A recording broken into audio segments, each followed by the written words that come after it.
Assalamualaikum warahmatullahi wabarakatuh. Perkenalkan, nama saya Lala Rizky Adi Syafira, NIM 201014111146. Seperti biasa, saya akan mengumpulkan tugas dari Bapak dosen Ahmad Izzuddin, pengampu mata kuliah pengantar ilmu manajemen. Saya dari Universitas Muhammadiyah Jember, Fakultas Ekonomi dan Bisnis, Prodi Manajemen.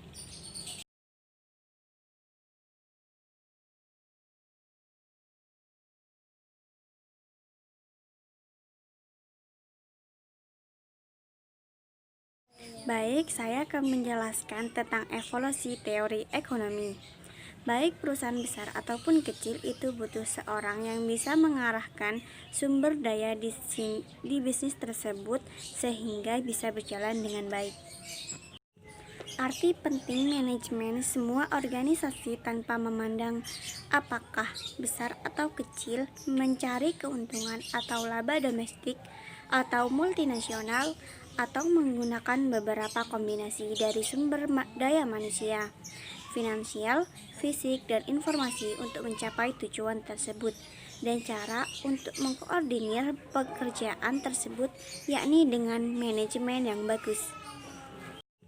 Arti penting manajemen semua organisasi tanpa memandang apakah besar atau kecil, mencari keuntungan atau laba domestik atau multinasional, atau menggunakan beberapa kombinasi dari sumber daya manusia, finansial, fisik, dan informasi untuk mencapai tujuan tersebut, dan cara untuk mengkoordinir pekerjaan tersebut yakni dengan manajemen yang bagus. Pengertian manajemen menurut Mary Parker Follett menyatakan manajemen the art of getting things done through people, yang artinya manajemen adalah seni dalam mendapatkan sesuatu melalui orang lain. Manajemen itu seorang yang mampu untuk mengarahkan orang lain mencapai tujuan dari perusahaan. Contohnya, menyuruh karyawannya untuk menjualkan produknya, menyuruh karyawannya untuk menghitung keuangan agar perusahaan tidak rugi. Selanjutnya, evolusi pemikiran manajemen. Itu artinya ada perubahan pola pikir apa sih manajemen? Menurut Robin dan Coulter tahun 2016, yaitu 1. Early management atau tahap awal manajemen. Contohnya, pembangunan Candi Borobudur, pembangunan tembok Cina, dan lain-lain. Yang kedua, Industrial Revolution atau revolusi industri pertama. Adam Smith mengeluarkan teorinya yaitu Revision of Labor and Job Specialization. Yang ketiga yaitu Bureaucratic Organization. Menurut Weber, organisasi yaitu 1. Division of Labor, 2. Authority Hierarchy, 3. Formal Selection, 4. Format Rules and Regulation, 5. Impersonally, dan 6. Career Orientation. Yang keempat, Knowledge Management, dan yang kelima, Evidence Based Management, manajemen berbasis fakta. Dan berikutnya saya akan menjelaskan tentang early management. Contoh gambarnya yaitu Borobudur dan tembok Cina. Ini adalah bentuk bukti nyata bahwa manajemen itu sudah ada, bukan secara teori tetapi secara praktek, di mana ada seseorang yang mampu mengarahkan orang lain untuk membuat sesuatu sesuai dengan keinginannya. Menurut Robbins dan Coulter, keadaan itu disebut sebagai tahap early management atau tahap awal manajemen, yaitu melakukan sesuatu sesuai keinginan kita, tetapi dengan cara menyuruh orang lain. Praktek sederhana yang mungkin masih terjadi sampai saat ini adalah saat bos atau pemilik usaha meminta bawahannya untuk melakukan sesuatu pekerjaan. Tahap kedua, Industrial Revolution. Pada teori Adam Smith, tahap terjadi saat revolusi industri, di mana Adam Smith mengeluarkan teori Division of Labor dan Job Specialization. Division of Labor itu membagi pembagian kerja. Definition of labor adalah pemecahan pekerjaan menjadi tugas yang sempit dan berulang-ulang. Selanjutnya, Industrial Revolution. Pada teori Adam Smith, para pekerja akan melakukan pekerjaan yang sudah ditentukan dan tidak perlu mengerjakan pekerjaan-pekerjaan yang baru yang membutuhkan proses pembelajaran atau pelatihan ulang. Adanya perubahan manajemen ini membuat munculnya teori baru, yaitu job specialization, di mana setiap pekerja diharuskan memiliki keahlian khusus dalam suatu pekerjaan. Selanjutnya, saya akan menjelaskan tentang bureaucracy organization. Tanda perusahaan yang menerapkan bureaucracy organization adalah 1. Division of labor, atau yaitu ada pembagian pekerja dalam divisi atau departemen yang di dalamnya mengerjakan satu tugas khusus. Yang kedua, authority hierarchy, yaitu ada rantai komando yang jelas antara manajer tingkat atas, tengah, dan bawah. Yang ketiga, formal selection, artinya ada proses seleksi dalam masuk sesuatu perusahaan.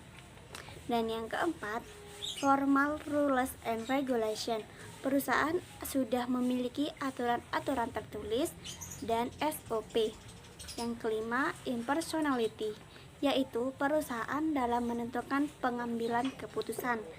Dan yang keenam, career orientation, yaitu perusahaan sudah memiliki rancangan jenjang karir untuk pekerjanya. Selanjutnya, knowledge management, artinya perusahaan sudah menggunakan teknologi informasi untuk mengorganisir dari berbagai pengetahuan untuk mencapai keberhasilan kinerja. Dan yang terakhir yaitu evidence-based management, atau manajemen berbasis fakta, yaitu didefinisikan sebagai proses membuat keputusan manajemen berdasarkan pada apa yang sebenarnya berjalan, daripada sesuatu yang terbaik tetapi kekurangan bukti empiris. Selanjutnya, materi kedua yaitu pengertian manajemen. Yang pertama, menurut Mary Mercer, Follett menyatakan manajemen the art of getting things done through people, yang artinya manajemen adalah seni dalam mendapatkan sesuatu melalui orang lain. Yang kedua, Duff, tahun 2010, manajemen adalah pencapaian tujuan organisasi dengan cara efektif dan efisien melalui planning, organization, leading, dan controlling melalui sumber daya organisasi. Yang ketiga, Steer Mason, tahun 2010, manajemen merupakan proses planning, organizing, leading, dan controlling penggunaan sumber daya untuk menyelesaikan tujuan. Selanjutnya, apa yang dimaksud efektif dan efisien? Efektif adalah mengerjakan sesuatu yang benar menurut Wibowo tahun 2019. Efisien adalah menggunakan sumber daya secara bijaksana dan dengan cara cost efektif, sedangkan efektif adalah membuat keputusan yang tepat dan sukses mengimplementasikannya. Contoh, jika oknum pemerintah banyak yang korupsi, maka mendirikan KPK adalah sesuatu yang benar atau efisien. Selanjutnya, fungsi manajemen menurut para ahli. Yang pertama, G.R. Terry merupakan fungsi manajemen ada 4, yaitu planning, organizing, dan actualizing, dan controlling. Yang kedua, Steer Mason, fungsi manajemen ada 4, yaitu planning, organizing, leading, dan controlling. Yang ketiga, Ernest Dale, fungsi manajemen menyangkut planning atau perencanaan, organizing atau pengorganisasian, staffing atau penyusunan kerja, directing atau pengarahan, innovation atau inovasi, reporting atau penyajian laporan, dan controlling atau pengasahan. Tipe manajer secara vertikal. Yang pertama, top, yaitu level manager ke Big Boss atau CBO.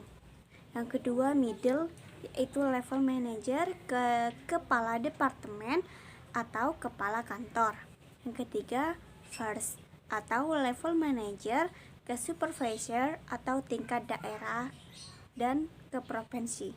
Selanjutnya first ke level manager merupakan manajer yang berada di tingkat bawah yang bertanggung jawab secara langsung untuk produksi dan memasarkan barang dan jasa.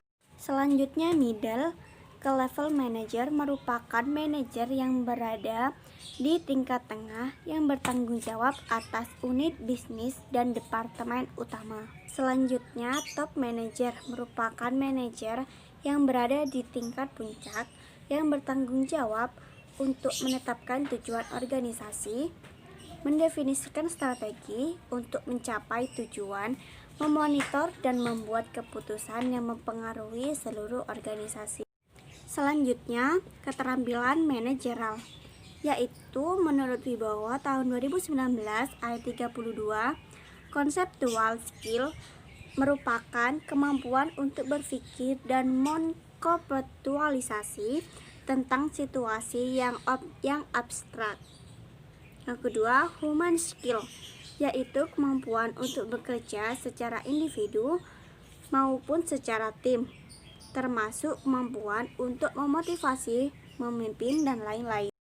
Dan yang ketiga yaitu technical skill, merupakan memiliki pengetahuan yang spesifik terhadap suatu pekerjaan. Sekian presentasi dari saya. Apabila ada kata yang kurang berkenan, mohon maaf.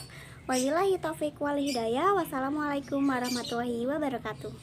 Jangan lupa di like, comment, and subscribe. Bye-bye.